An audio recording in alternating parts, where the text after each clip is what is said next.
안녕하십니까. 공병호TV의 공병호입니다. 전문가들의 영역에 속하는 일이지만 이따금 문정부가 추진하고 있는 여러 정책들은 상식선에서 생각해 보면 도무지 이해할 수 없는 일들이 많습니다. 지난 5월 6일 날 울산시가 부유식 해상풍력 육성을 발판으로 세계 친환경 에너지 분야를 선도하겠다는 그런 비전을 발표했습니다. 여러분이 잘 아시다시피 현직 울산시장은 송철호 씨로 문 대통령과 상당히 가까운 사이로 알려져 있습니다.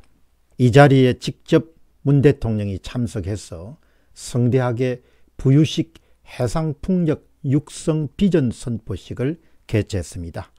그런데 그 내용을 꼼꼼히 살펴보면서 고개를 갸우뚱하게 하는 일들이 있기 때문에 오늘 이 방송에서 공유하려고 합니다. 내용은 이렇습니다. 2021년 생산 종료 예정인 동해 가스전을 해상 변전소로 현장 기지로 삼아서 가스 배관을 전력 케이블로 활용하는 방안이다. 일견 상당히 근사하게 보이지만 이 부분에서 이게 과연 가능한 일인가? 그런 질문과 아울러서 가능하더라도 이게 그야말로 또 상업성이라는 면에서 합당한 일인가? 그런 질문을 던지게 됩니다. 두 가지 의문을 갖게 됩니다. 첫 번째는 부유식 해상풍력발전소의 경제성 문제입니다. 동해 가스전은 해안으로부터 58km 떨어져 있습니다. 58km나 떨어져 있고 수심이 152m에서 부유식 해상풍력발전소를 이용해서 전기를 생산한 다음에 육지로 보낸다. 이게 기술적으로 가능한 일이라 할지라도 사업성이 과연 있는지 이 부분에 대해서는 전문가들의 좀 더 정밀한 검토가 필요하다고 보겠습니다. 이 같은 구상에 대해서 전문가들은 문제점을 분명히 지적하고 있습니다. 정부의 장밋빛 미래에도 불구하고 부유식 풍력발전소는 아직 상용화 수준까지 갈 길이 멀다는 것이 전문가들의 주장이다. 부유식 해상풍력은 해안에서 먼 거리에 설치되기 때문에 생산된 전기를 끌어오기 위해서는 수십 킬로미터 이상의 해저 케이블이 필요하다. 현재 영국과 포르투갈에 설치된 발전소는 해안선으로부터 20km 내외 수준인데 우리나라 후보지인 동해 가스정 인근은 해안으로부터 50km 이상 떨어져 있어 경제성이 더욱 낮아진다. 이 같은 내용은 매일경제가 대통령의 해상풍력발전소, 부유식 풍력발전소 비정선포식에 참석한 내용을 대대적으로 이렇게 보도하면서 전문가의 의견으로 인용한 내용입니다. 두 번째는 원전 6기를 대체하는 것이 과연 가능한가? 정부가 2030년까지 총 36조 원을 투자해서 6기가와트 규모의 대규모 부유식 해상풍력단지를 조성할 계획이다. 이것이 바로 울산시의 그런 구상입니다. 이 같은 규모는 원전 6기에 맞먹는 규모입니다. 이것을 통해서 영남권 전체에 달하는 580만 가구가 사용하고 있는 전력을 생산하고 일자리를 21만 개 창출하겠다. 이것이 바로 울산시의 그런 아주 포괄적인 그런 계획입니다. 보통 원전 1기는 1기가와트를 생산한다면 건설 비용은 대략 현재 원화 기준으로서 5조에서 7조 원 정도가 소요가 됩니다. 그런데 더 아주 중요한 문제는 해상풍력발전소라는 것이 아주 검증된 그런 종류의 사업 아이디어가 아니라는 점입니다. 해상풍력에 대해서는 여전히 논쟁이 현재 진행형입니다.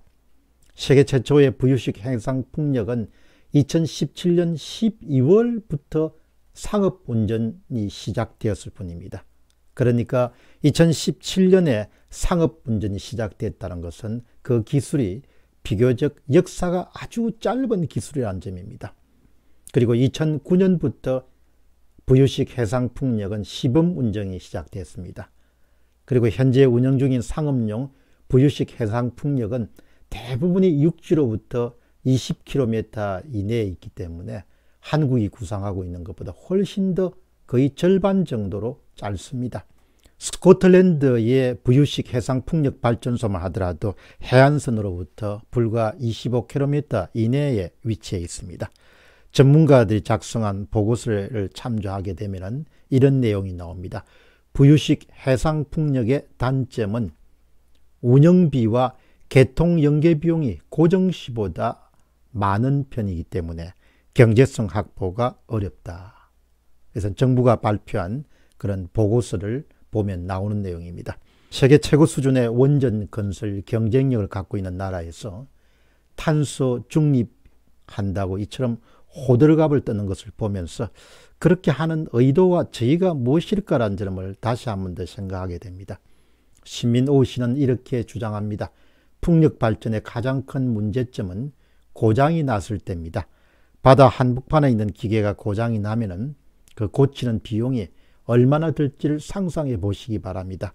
도대체 정책하는 사람들이 이런 점을 고려하고 있는지 모르겠습니다.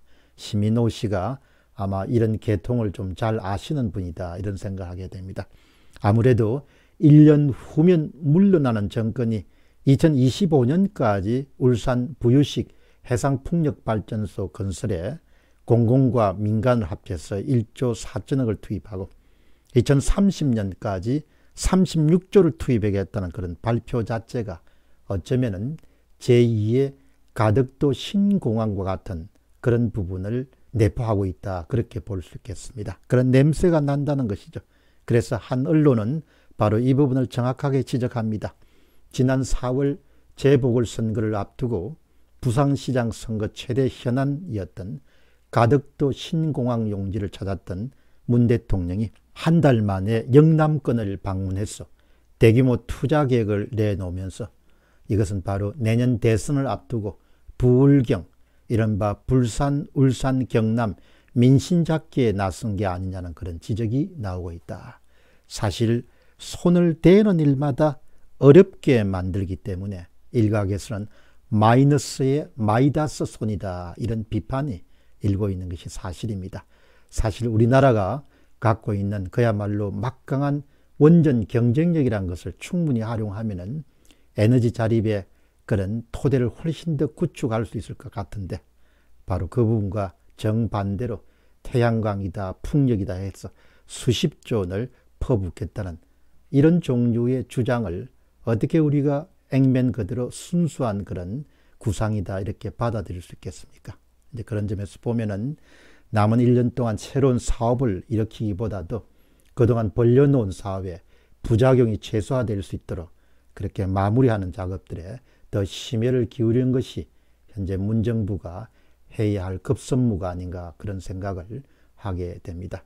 어떻든 더 이상 국민들을 화나게 하거나 국민들을 짜증나게 하거나 그리고 국민들을 실망시키거나 또 국민들을 더 큰 걱정을 갖지 않도록 그렇게 노력해 달라는 그런 당부를 하고 싶습니다.